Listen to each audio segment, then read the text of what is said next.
Rangers fans, welcome to Liberty Blue, the essential New York Rangers podcast. I'm Andrew Chelney. That's Nick Zararis. And Nick, the Rangers season is officially over. They were eliminated from the playoffs on Saturday. They have a game tonight. They have a game on Thursday to complete the 82, but for all intents and purposes, season's over. Oh, and on top of everything else, by the way, Calvin de Haan, rightfully the latest Ranger to voice his frustrations both to Molly Walker and later on Twitter. Things are going really well. I don't know if you can tell. Well, he was intercepted by the thought police before he could intervene and give his actual thoughts. I mean, that's a perfect encapsulation of everything that is wrong with the Rangers. The Rangers don't actually care that Calvin de Haan is disgruntled. They care that he was about to spill the beans on being disgruntled. Because the Rangers, as I've really hammered this season, they care more about appearances than actually winning. You know, they want Will Borgen because he's tall and he skates well, not because he's good at hockey. They want Carson Soucy because he's big and he's imposing and not because he's good at hockey. We have to play Matt Rempe every game because he's big and the fans like him as opposed to him being good at hockey. And at a certain point, when people keep harping on intangibles, not even intangibles, that's not immaterial. That's the word I want to use. When they are harping on immaterial ideas and suggestions as to why teams are winning or losing hockey games, you know they're not being taken seriously. You know, when you look at some of the teams that are doing well across the NHL, they are teams that have had identifiable improvements. You think about the Jets year over year. You think about the Stars year over year. You think about Colorado year over year. You know, the Avalanche last year going out as early as they did, they viewed that as a massive disappointment. And they looked around and said, we need to reinvent our team and we don't have enough depth. So we're going to trade a superstar to try and bolster the depth of our lineup. And that's not enough. We're going to go out and we're going to get a Brock Nelson and we're going to try and find a way to get Gabriel Landeskog back in the lineup. You know, you can change your circumstances very easily in sports. As much as people are going to give Drury, well, how is he supposed to improve the roster so much in one offseason? It only takes one offseason to change up the vibes entirely. And saw it in Washington. The Caps went from being the worst team in NHL history to make the playoffs with like a minus quadrillion goal differential, getting swept and not really knowing what the next steps were. Now they've won the division. Like they're after one offseason, like because they made the right decisions. They made the right roster changes. Spencer Carberry is a really good coach. Everything is working for them. They're gelling, and look at where they are. One offseason can determine a lot. And also, we talked about this before. At the deadline, Drury was busy. He made a lot of moves, but they didn't amount to much. Nope. All of the trades that he made were trades that he, I don't want to say made just to look busy, but he was, active. But they didn't change anything. The whole point of making trades is to change things. That's why you make the trade. Drury made a whole lot of them, and it changed nothing. So how is that supposed to instill confidence in the organization and the general manager and from the fans that, okay, this team can now make more necessary changes after Thursday? How do we look at this and go, okay, well, Drury made all of these trades and the defense got worse despite making all of those changes. The defense got even worse than it was. And now we're supposed to look around, give him another full offseason with another head coach and see how it goes from there. Like, I don't see how this instills confidence in anybody. And our general manager, as he's known to do, is nowhere to be found. He can't be seen in public. He can't ever answer any questions. And people will give him, well, Leon Rose doesn't talk to anyone. Well, the Knicks actually win basketball games. You can get away with doing the MIA and you can do hiding in plain sight when you're good at your job. Apropos of nothing, after the Flyers game, I saw Danny Briere. Yeah. Like Danny Briere and Keith Jones were in one of the boxes. And after the game, we were all in the elevator together. Like I saw him. I don't know where I'm sure Chris Schreiber was somewhere at the game, but I didn't see him. I did see Danny Briere and Keith Jones, though. And that's one of those things. And people love to give the cop-outs, well, it's James Dolan's team. It's James Dolan's team. Well, yes, it is James Dolan's team. But as we have seen as over the course of the last 15 to 20 years, if James Dolan likes you, he'll give you a million chances to hang yourself. You know, Glenn Sather got to run the show for 15 years, and it took them going to like the bottom of the barrel for 4 straight years for Sather to be like, hey, maybe I don't know what I'm doing as much as I thought I did, and taking a little bit of a step back and kind of retooling the team and trying to get younger and trying to build a team as opposed to just signing every free agent imaginable. You look at the loyalty James Dolan had to Isaiah Thomas, who was an abysmal coach and a terrible executive, and still was like, yeah, you can run the Liberty. Why not? As just because people like James Dolan, people like George Steinbrenner, for whatever reason, if you're loyal to them, and we're watching this play out in real time right now, the fact we are sitting here a season where the Rangers entered the season as like the 5th or 6th best odds to win the Stanley Cup, and they are going to entirely miss the playoffs. And the conversation is, well, they'll get a new coach as opposed to, yeah, the general manager needs to go, tells you where the organization is at. Because if there was actual chatter as far as Drury being out, that would be everywhere. There would be conjecture about that. There would be a slow burn of this over time. And instead, it's, well, he just needs more time to retool the roster. He's had 4 off seasons at this point. He's had 3 full drafts. He has put 1 guy he has drafted into the NHL in that time period. Well, 2 now because Perreault got in. But at a certain point, did he get in? Because he's been scratched the whole goddamn time. He played, 8 minutes, 9 minutes, the one game, and that was really it. But they'll get in tonight. But again, that's kind of the point. And I always go back to this whenever we do these eulogies, these season-ending episodes. And it was a class I took in college on the American Civil War. And the most important thing I took away from that class is how to think about big picture incidents or problems. And because they don't happen overnight. The Rangers aren't where they are right now because of just what happened this season. There are things that happened last year and the year before that and the year before that. And you can make an argument that go back, a decade. You can make an argument that decisions that were made a decade ago are still impacting the team to this day. I was talking about it with someone over the weekend that the Rangers spent all of that time and effort retooling, rebuilding a team, and they have stunningly little to show for it. Fox, yes. Shesterkin, that doesn't count. That was drafted. He was drafted well before the rebuild comes. You sign Panarin and Fox, again, we have to remind ourselves Fox is a New York Ranger because he was a fan. Yeah. He forced his way here. Yeah. It's not like the Rangers found him and was a diamond in the rough find and they developed him. No. Everybody knew he was going to be good, and then he was like, I want to play nowhere except for the Rangers. Like, that's how we got Adam Fox. That's how we have Adam Fox in New York City. That's it. Adam Fox's dad is a Rangers fan. Adam Fox was a Rangers fan, so he wanted to play here. That's how that happened. Like, that is an important piece of all of this. Continue, sorry. And part of this problem the Rangers are having right now, and I want to draw a comparison to the situation in Dallas, where they were a decent team last decade. That Jamie Benn, John Klingberg, Tyler Seguin group with Ben Bishop, they weren't bad. They went to a cup final, but Jim Nill looked around and said, these guys are getting older. I need to find a way to prolong their careers. And they reoriented the core of that team around Miro Heiskanen, around Rope Hinch, Jason Robertson, and they have continued to augment that group. They ended up going out and getting Mikko Rantanen and trading Logan Stankoven for him, amongst other things. And that was supposed to be the outcome here for the Rangers.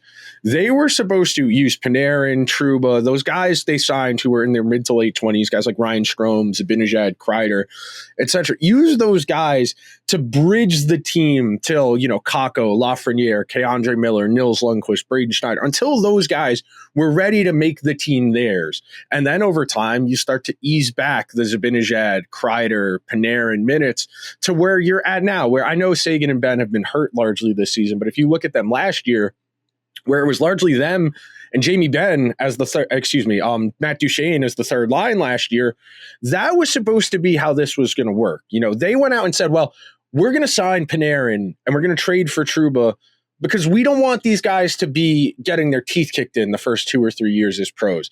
But this is going to be their team eventually. And now we're sitting here, and this is apparently JT Miller and Vincent Trocheck's team. after 4 years in a rebuild, missing the playoffs, picking first, second, 9th, 7th, 21st, 17th, 29th in a 4-year window. The Rangers never made that transition. They never empowered those young guys to feel like this was their team until it was already too late. We went into last year and they were like, well, they really need one of Kakko or Lafreniere to pop off. And very luckily, Lafreniere was able to do that last year. And then this year, they really needed Lafreniere, Hedl, Kakko, and you could say Keandre Miller, Braden Schneider, to take big steps. They waited too long to put those guys in a position to be like, hey, this is your team.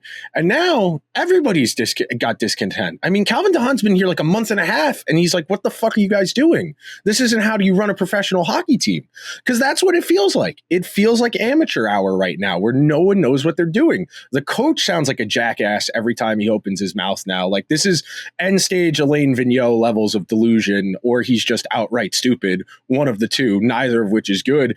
The general manager is nowhere to be found, and the team stinks. Like there's nothing redeemable about this. Yeah, and it really highlights a big problem when we've had the Rangers have had a lot of player discontent lately, especially, but it's a real big problem when a veteran like Calvin de Haan, who you traded for, by the way. You traded for this guy. I understand that it might have been a contract thing, and he might have not been your first choice. And by the way, in the games that he played here, he was objectively good, objectively better than Vakanainen, than Borgen, than Susi. He's been better than like 80% of the defensemen that you've put out there on the ice. So, for him to come out and essentially like add fuel to the fire and be like, yeah, like this is a disaster. He didn't say that, but like that's the TLDR of what he said. That is alarming, to say the least. It's really not something that should happen ever, for sure. But it's something that just really highlights how dire the situation currently is. You cannot trade for a player, have him sit for 18 straight games, and have him watch the blue line be as miserable as it has been, and not even give him a shot to fix it. Like, I understand Calvin de Haan is not a top 2 defenseman. He's probably not even a top 4 defenseman. But are you telling me that Calvin de Haan is going to be worse than Vakanainen? Are you telling me that he's going to be worse than Carson Souza? The answer is no. Like, I understand that, in 2 of the 3 games that he played Nashville and the Islanders. Like, I understand that. And the numbers may be a little bit more propped up than maybe what his average should be or what they could have been like here. I get that. But you're sitting here and telling me with a straight face that he was going to be worse than some of the guys that have been actively awful on the blue line this season? I just don't buy that. So again, the question is, like, you traded, for Urho Vakanainen as essentially a throw it. Like, Vakanainen was not the guy that you traded for in the Trouba trade. The Ducks took on his full salary somehow, and they're like, "Oh yeah, we'll give you Vakanainen just to make some money work and to get some money out of the contract." Like, okay. And the Rangers needed a body. They needed a body. But why does he continue? Like, he's showing you he's a step slow to things. He doesn't know how to do. He doesn't know what to do with the puck, and his defensive IQ is not where you want a top 6 defenseman to be. So why the insistence of continuing to play him over someone like Calvin de Haan, who, again, Zac Jones, of course, but even if Calvin de Haan was going to be bad for the next couple of games or whatever it is, you don't know that because you didn't play him. The insistence of playing bad players over somebody, it's like the old joke of like, oh, well, why play young players that might be bad when you could play old players that are bad? It's like the situation is a little bit different because Calvin de Haan, I think, is 33 years old. But like the fact of the matter is that you don't know whether Calvin de Haan is good or bad in your system because you don't play him. But you know that Urho Vakanainen is bad in your system, but you play him anyway. That doesn't make any sense to me. The Rangers for a long time have really loved third pair defensemen. You could make an argument they have like as many as 6 third pair defensemen on this team right now. And that's not a bad problem to have per se. But when you think about it like this, and I was looking at this earlier and I wanted to bring this up. One of the big changes year over year this year versus last year is just the minutes allocation, the responsibilities. Last year, Braden Schneider played the 6th most minutes of any defenseman on the team. This year, he played the 3rd most minutes of anyone on the team. I feel pretty confident in saying nothing about the previous 4 years of the Braden Schneider experience told me he was a top 4 defenseman. It was always hypothetical. It was always suppositional. And I'll be fair, a lot of my optimism for K'Andre Miller's career trajectory was largely rooted in projection and seeing the traits and hoping that would translate to he shows you flashes. Yeah, it would translate to material improvement, would translate to actual results at some point. Nothing about Braden Schneider's NHL career so far has ever said, oh yeah, this is a guy. His puck skills 4 years in now are basically what they've always been. He's not great with the puck in his own end. And I said this 2-3 weeks ago, and I am seeing people say this, so I know I am not crazy. How is the team supposed to get better when you've locked up 5 of the 6 defensemen who are on this team right now to come back next year? How is there supposed to be material improvement when you're locked into so many of the pieces in this lineup, you know? And yes, can you get rid of guys? Sure. Are you going to, though? But by all accounts, and this has been a Rangers issue forever, they don't move on from guys until they've absolutely established there's nothing there. You know, we did 3 years of Brett Howden getting cardio. We did 3 years of Libor Hayek somehow getting ice time, even though every time he went out there, he looked like he'd never played organized hockey before. And the problem and the thing that's so frustrating about it, especially the core piece, by the way, in the McDonough-Miller trade to Tampa Bay. If you want to talk about why this is frustrating, look at the career Brett Howden's having in Vegas right now. He's nothing special. But Vegas has turned him into a functional NHL hockey player in a way he never would have as a Ranger. Look, Kakko's not lighting it up in Seattle, but he's a functional NHL player. He's got one of the best goal splits of anyone on the Rangers this year, even though he hasn't been on the team since like December. The Rangers, I really feel like, don't understand certain parts of the team building, the art of team building. You know, there's the scene in Moneyball where Jonah Hill says they just get players. They're not thinking about winning. They just try and get as many good players as they can, and they say they'll figure it out. And that's largely been the Chris Drury way here. It's, yeah, we'll get Trocheck in here. We'll figure it out, even though he's never really been a second-line center on a good team. If he plays with Panarin, he'll be fine. Well, we can get this guy in here, and we can get Patrick Kane, and we can get Tarasenko. And how are they going to fit? Well, we'll figure it out. They're good. We're going to figure it out. They're good players. We know what good players are. And now you're sitting here. You have burned an ungodly amount of capital over the last 3 years. All of your core pieces are 3 years older. You're going to need a new coach. You have no miracle savior prospect on the way. Like, even if you think Perreault or Othman are going to be pretty good, that's at least a year or two away. And at that point, you need a Panarin replacement. At that point, Fox will be 29, 30 years old. Shesterkin will be 29, 30 years old. And you have failed to find that next wave of guys. Could they? Sure.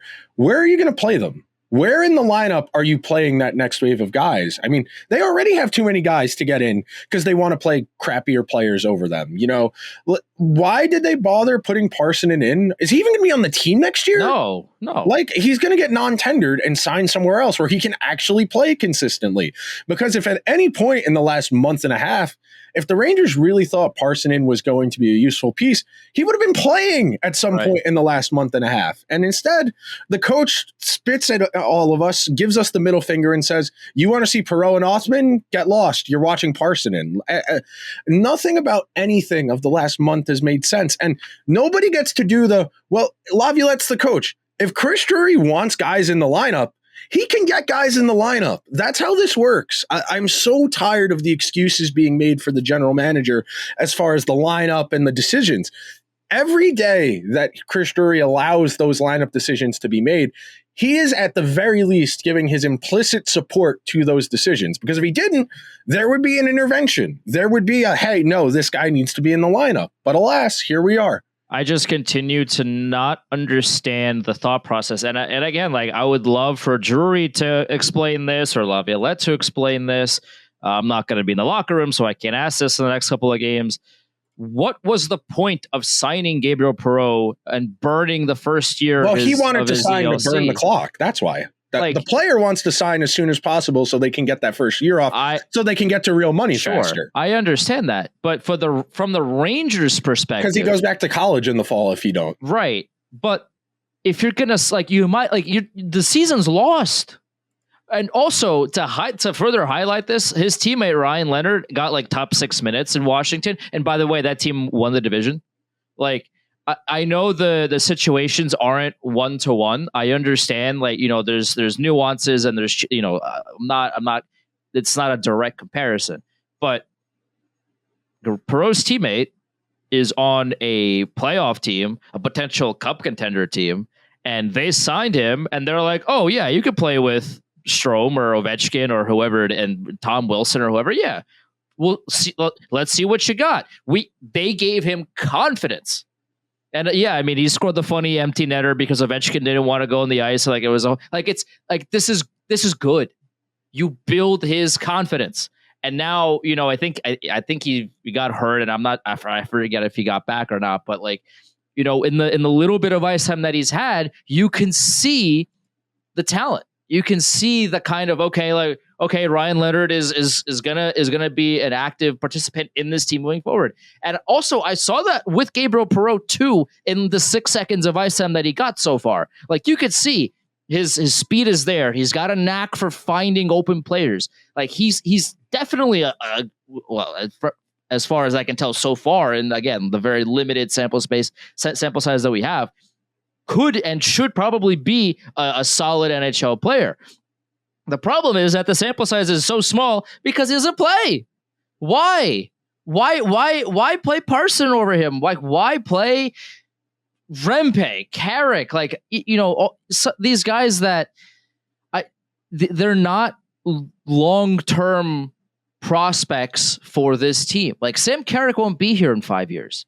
With any luck, Gabriel Perreault turns into a solid player and is still here in 5 years. So why prioritize? It's like Colin Blackwell playing over Lafreniere again. Why? Why are we repeating the same process, hoping for a different result? Why is Colin Blackwell playing in front of Alexis Lafreniere? Why is Juuso Parssinen playing in front of Gabriel Perreault? I don't know the answer to that. And this is a question that has spanned the dawn of time with this organization. Like, why do middling players with no long-term prospects in this team continue to get ice time and roster space over young promising players that sit in the press box to learn what? That this team can't defend? Oh, that was score? The most, again, what I said before about like the most asinine thing you've ever heard. Pete, you're not going to be here next year. Whatever your coaches are telling Gabriel Perreault and Brennan Othman, I hate to tell you, it doesn't matter a whole lot. And look, someone's head has to roll for this, and Drury's not going to fire himself. So as much as like I don't think Laviolette was the biggest driver for the season unraveling the way it did, he was definitely a party to it.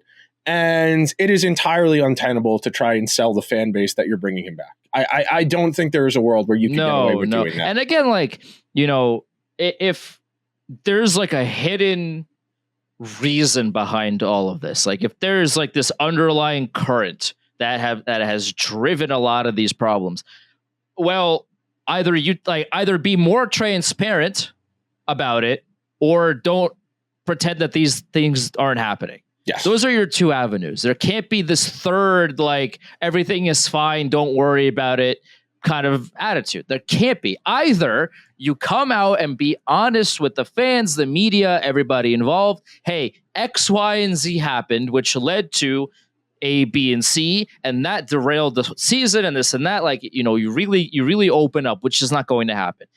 Like, there's not this third option where, you just try to sweep everything under the rug and pretend everything is fine. Like that option does not exist. There's too much heat. There's too much pressure from not just the fans and from the media, from your players. Kakko, Zac Jones, Jimmy Vesey, who are not here anymore, Calvin de Haan. Like, this is not a single problem. This is I've never heard of this many players in the same season being so adamantly vocal about what's going on in the organization. Like, I've never seen this before. Like, you cannot pretend this doesn't exist. Like, this is a massive problem that they are going to have to confront at some point, because, like, it's really funny because, when they waived Barclay Goodrow, the argument from talking heads around the league was, oh, how are the Rangers ever going to sign players when they trade Barclay Goodrow this way? Well, ironically, they're going to have problems signing players, not because of Goodrow, but because of everything else. I tweeted this last week in the middle of the week when the conversation started to get loud around Laviolette, and I think it's really ironic. Like, it's almost like Twilight Zone-y that Chris Drury spent so much of his first offseason acquiring culture guys who had no material impact in terms of being good at hockey.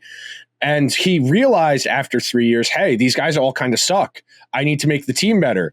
And in emphasizing culture and effort and intangibles and all of the immaterial, non-tangible aspects of the game, he learned himself a valuable lesson that culture and effort and intensity, those are useful when you're dealing with two teams that are evenly matched. If you play two teams that are comparable in talent, yeah, you're going to take the team with intangibles, with effort, with leadership, with experience. But you need to have enough talent for that to matter. And very clearly, and I've been pounding this drum for years now, the Rangers don't have a culture. They don't. You could say, oh, they were so resilient last year. Yeah, sure. They were also a good team last year.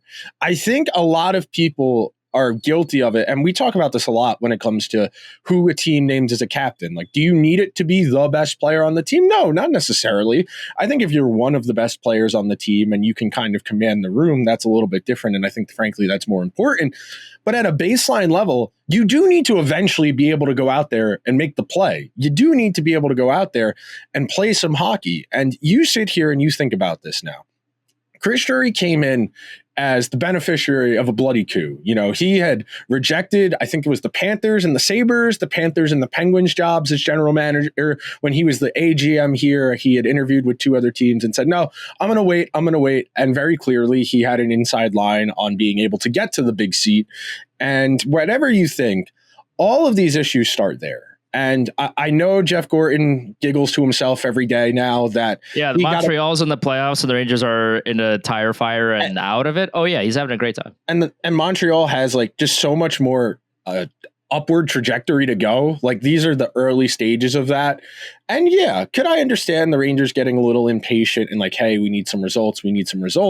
They were 1 year into like actually playing a lot of the guys they had drafted at that point. Like Lindgren's first full season, Lafreniere's rookie season, Miller's rookie season, Kakko's third full year. Like, you needed to give these guys runway and leeway. And instead it was Colin Blackwell and Jack Johnson and Anthony Bitetto and just the dregs of the earth filling out the bottom half of the roster. And you're sitting here with the repercussions of that now. Because you didn't put the work in 3 and 4 years ago, you got rid of all of the guys who were supposed to be changing the impact of your team. You know, you were supposed to hand this team over to Miller and Schneider and Lafreniere and Kakko and Hedl. And now it's JT Miller's team. And I don't know if you know this or not, Andrew, but a lot of the issues the Canucks have had over the last 3 years are tied to JT Miller. And whether or not how much you want to put the blame for him on that, you can. And again, this is very similar to what we've said with the Rangers, where because of the lack of transparency and you don't know what happened, all you can do is try and read between the lines and fill in the blanks. And I know people have goldfish memories now. Does anyone remember the column Vince wrote back in December about how Chris Drury's like a paranoid lunatic and firing people because he thinks they're disloyal? Like, these are all recurring themes. You know why you don't tell anyone what you think about them the way Chris Drury very clearly has with Calvin de Haan? Because you can't tell them face to face, hey, I don't think I can get you in the lineup. And that's one of the signs of weak leadership. If you can't be honest with your people, you can't tell them what you think, and you just allow things to fester, you don't take accountability the way Chris Drury hasn't, you end up with where you're at now, where the Rangers are just a black hole. Yeah, they have talent, but it doesn't matter a whole lot if the talent is miserable. And yes, and I was saying this to you before we started recording, and I'll throw it to you on this note. I think the players are the most culpable in this season going off the rails the way it has, ultimately. There was enough talent here to not have a death spiral the way they did back in December, but they did. And that is an indictment on them not being able to get a handle on it, seize the reins. But at the same time, I do understand, like, if the GM doesn't give a shit, why should I give a shit? And we always say that leadership in sports trickles down. It's the one area of the world where trickle-down economics actually works, is leadership in sports. And that's kind of what you're seeing now. The GM is unaccountable, so why should the players feel accountable? If the GM doesn't get held accountable, why are they going to be held accountable? Just everything, it doesn't feel, this is going to sound ridiculous because, but like, this doesn't feel like a team. No. The step one of being a professional athlete is being on a team. And on paper, the Rangers are a team, but in practice, they don't feel that way. Nope. Like, you're walking on pins and needles. Everybody's really tense. Everybody, like, there's no one's loose. It's all very rigid, very structured, very, like, if there's one thing that goes against or, slightly it's like studying word for word, but you get to the test and, like, the question's worded a little bit differently and now you have no idea how to answer it. Like, that's what this feels like. And that is one of the biggest problems right now for this team. You look around the rest of the league, right? Like, again, I referenced Washington a little bit ago. That feels like a locker room that cares for each other. They have management that cares, a coaching staff that cares. Everybody's in unison. They're all, having, like, I don't want to say like dinners are the biggest, like, highlight of being a team or whatever, but like it just feels like they are a more together group. Whereas this locker room does not feel that way at all. Everyone's like afraid of everything. And that's not how to run a professional sports team. Like, you need, as much as we like to not bring up vibes, like you do need good vibes in the locker room. Like, you need people to like each other, or at least for the most part, sometimes to generate success on the ice. And not only is that not happening, I mean, like, it feels like everybody is out for themselves sometimes, as opposed to, hey, by the way, like, you're part of you're on a team with 18 skaters, 2 goalies, a coaching staff, play for each other. And the Rangers not only have not done that at all this season. You talk to the players and it's a very, like, they won't say it, but it just feels very not like, I'm blanking on the word right now, but it just feels like they're all playing individually. And, it's going to be game 81 tonight. And it still on the ice looks like they haven't had a practice. And like, that's one of the big, like, that's one of the biggest issues I can possibly think of when it comes to this team is, like, it's April and they look like it's September. How is that humanly possible? How is a professional sports team that allegedly practices, most of the time, go out there and play games like they don't know where anybody else is on the ice at all times? How does that even happen? Like, I can't even wrap my head around that. I'm not in the practices, like, so I can't see what they're doing. I'm not there, but it's so strange to me how you watch them play and it genuinely looks like they've never played with anybody else on that roster. It's game 81. I can't understand that. They've been mentally checked out for like 2 months now. That's the quick answer. Is they've been thinking about Cancun for the last month and a half. And everybody can say what they want about, well, we tried so hard, or all we need is a better effort. The team stinks.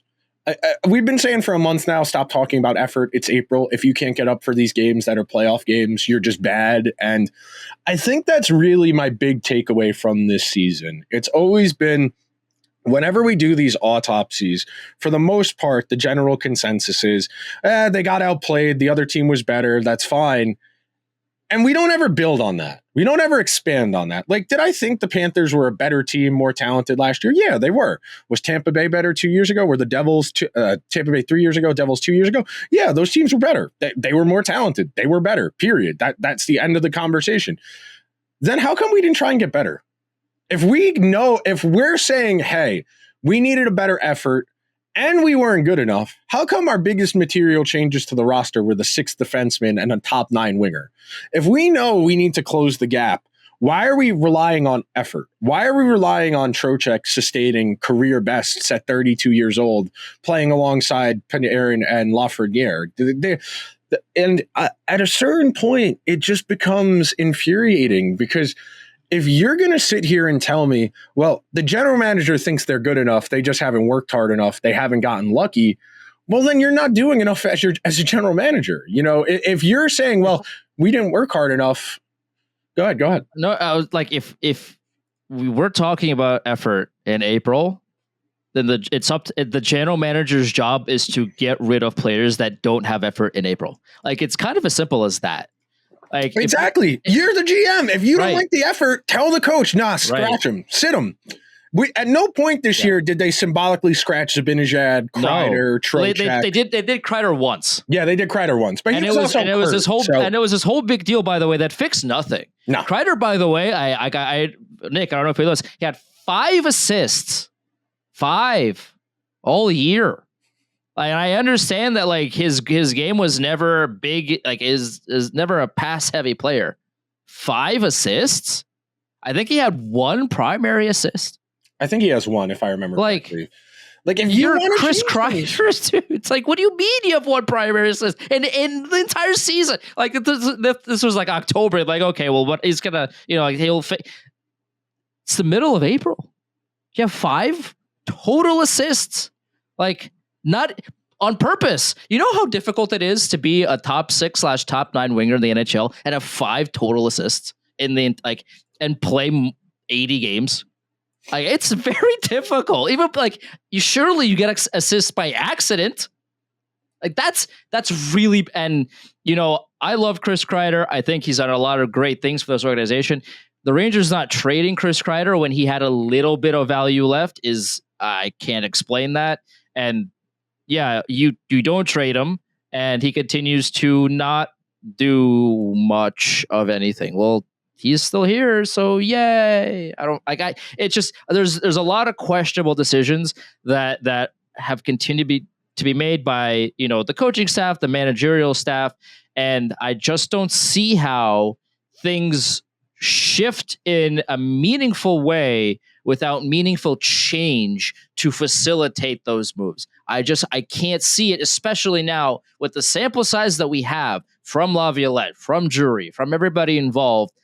I don't see them waking up one morning and be like, oh yeah, like everybody's right, I should be doing this instead. I don't see how that happens out of thin air. So one thing I wanted to talk about real quick, and I had I said something along the lines after they lost the other day that this is Drury's mess. He probably shouldn't be given another chance to clean it up. And I had someone reply to me and say, well, this was Jeff Gorton and JD's mess, and Chris Drury cleaned it up. I don't understand how you could possibly think that Chris Drury inherited a bad situation. If you go and look, and I went and did this morning, the roster after that 56-game season in 2021, the Rangers had 13 skaters on entry-level contracts, and they were $11 million under the cap that season. Now, if you were to do that math, they were $20 million under where we're at right now in terms of the salary cap. Chris Drury was handed $20 million of cap space and a top 5 prospect pool in the entire NHL, and extended Mika Zibanejad, extended Adam Fox, extended Igor Shesterkin, swapped out Strome for Trocheck, and that was all his liquidity. And then, don't forget, he traded Pavel Buchnevich for a second-round pick and Sammy Blais because we needed to get tougher because Russians aren't tough, apparently. And because of that, they have spent how many second-round picks trying to get a right winger to play with Zibanejad and Kreider since then? You know what's funny? I remember being gaslit to my face by everybody and their mother that, well, they couldn't afford to keep Buchnevich.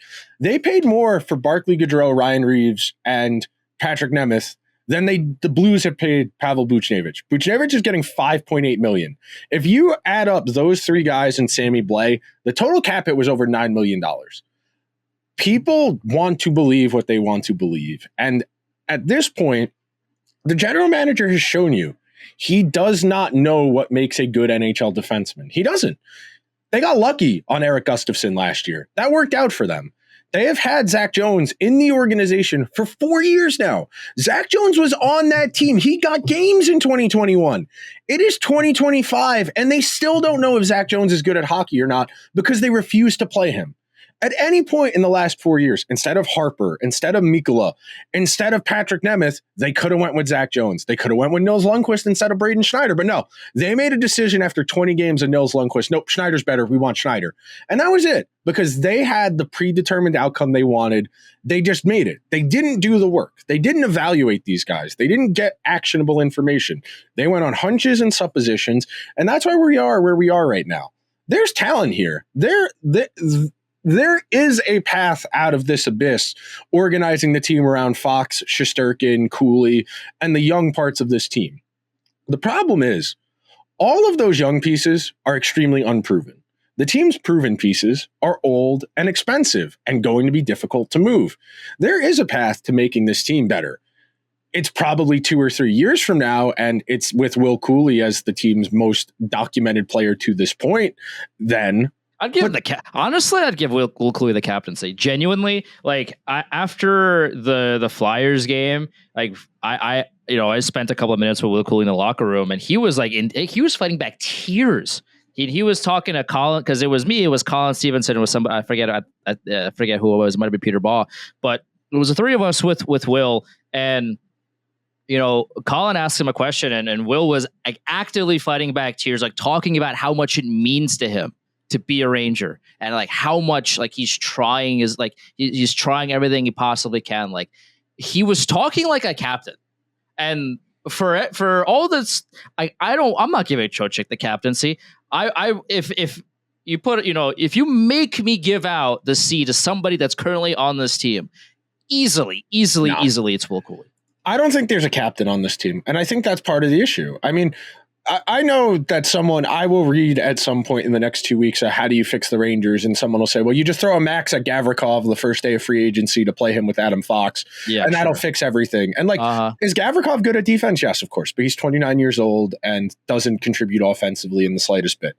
I do think there is a path to improving this team. But before we wrap up and pivot towards looking the playoffs, the offseason, etc., it's hard to fathom how it spiraled this badly.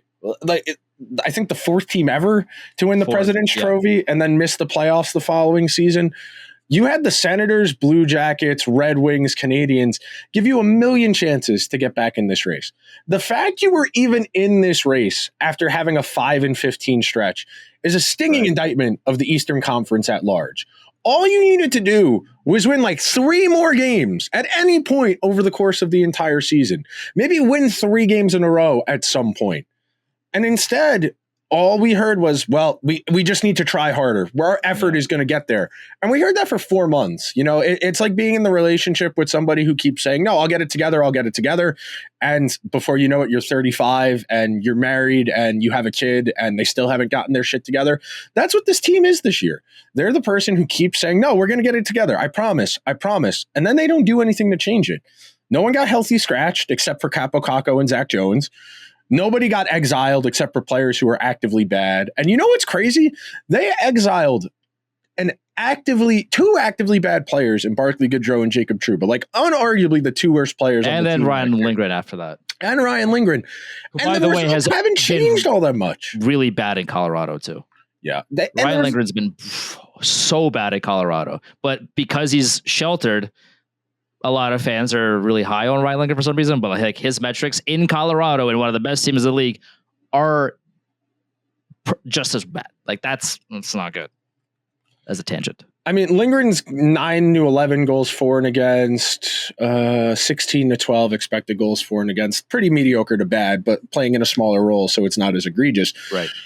And you sit here, and what were the big inflection points, talking points of this season? Well, they just got to fight harder, and we got to play Matt Rempe every game because he drags them into the fight. I'm glad we've dispelled that notion as well, that if Rempe's in the lineup, they play better, because they don't. It's great the Rangers draw more penalties in games he plays in. It doesn't matter if they have a bottom 5 power play.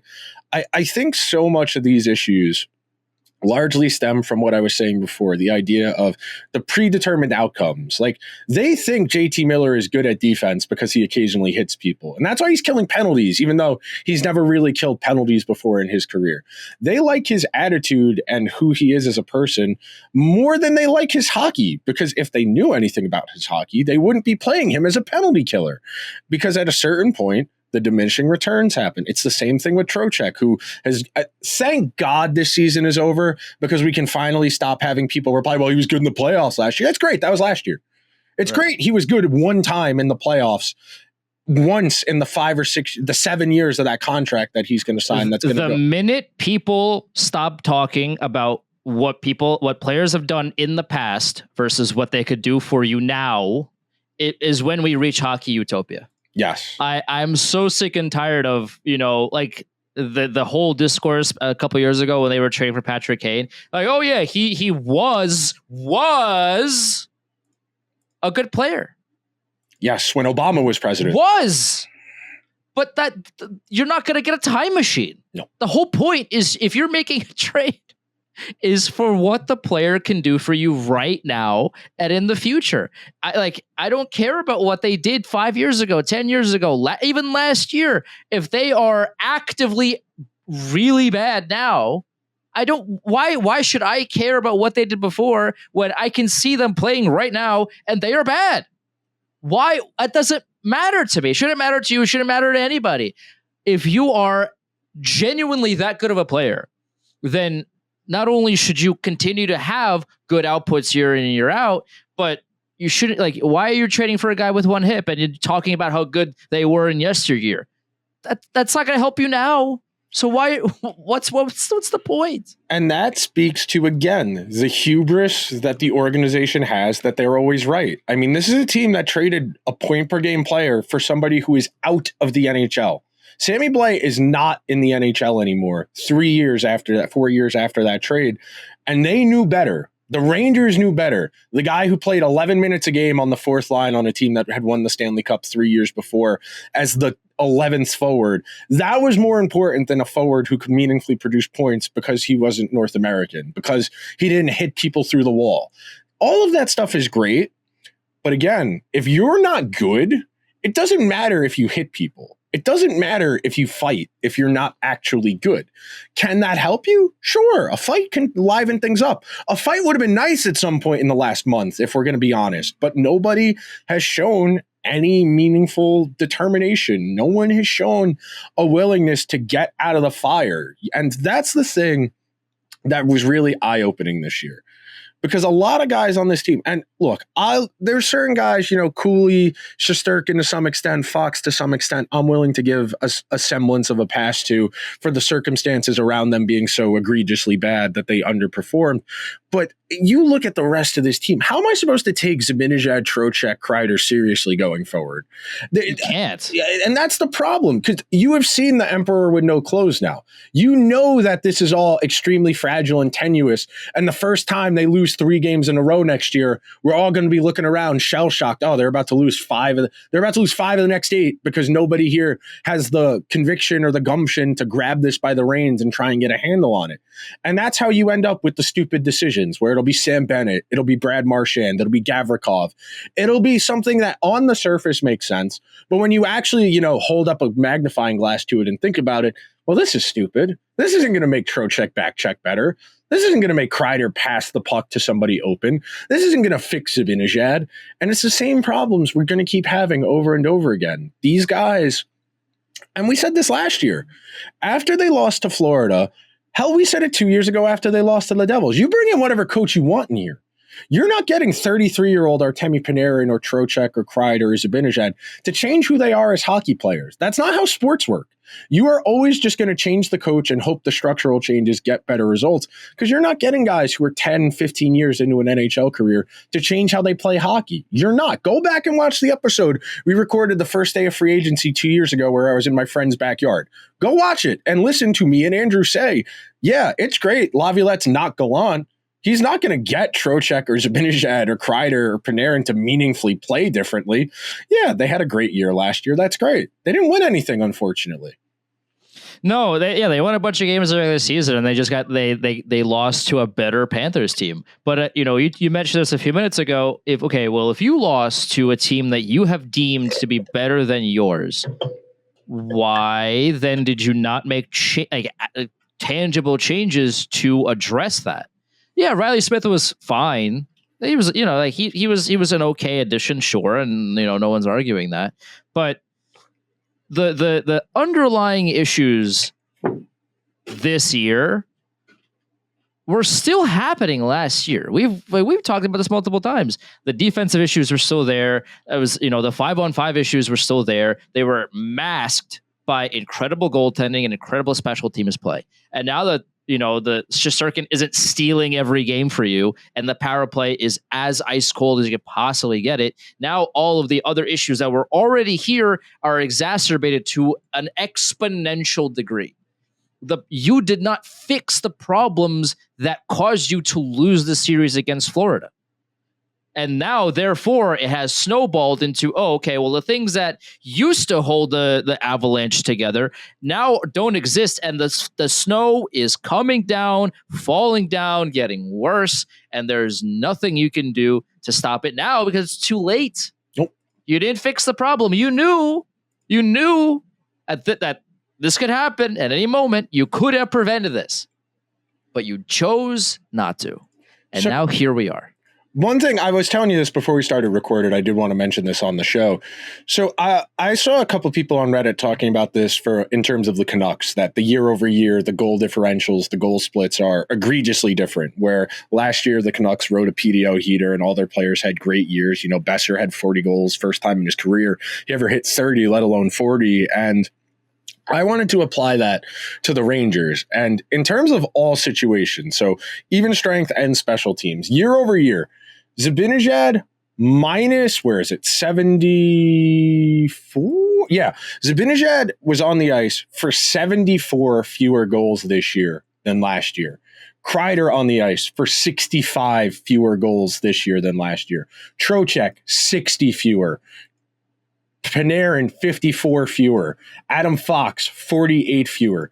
When you're talking about at least 50 goals across, because obviously some of those are overlapping with each other, those goal contributions year over year, but we're talking at least 50 to 60 goals fewer this year versus last year for the team's best players. So it's great that we all like the bottom six pieces. We like Perreault, we like Othman, we like Berard, we like Edstrom, we like Carrick. It's great. We like all of those guys.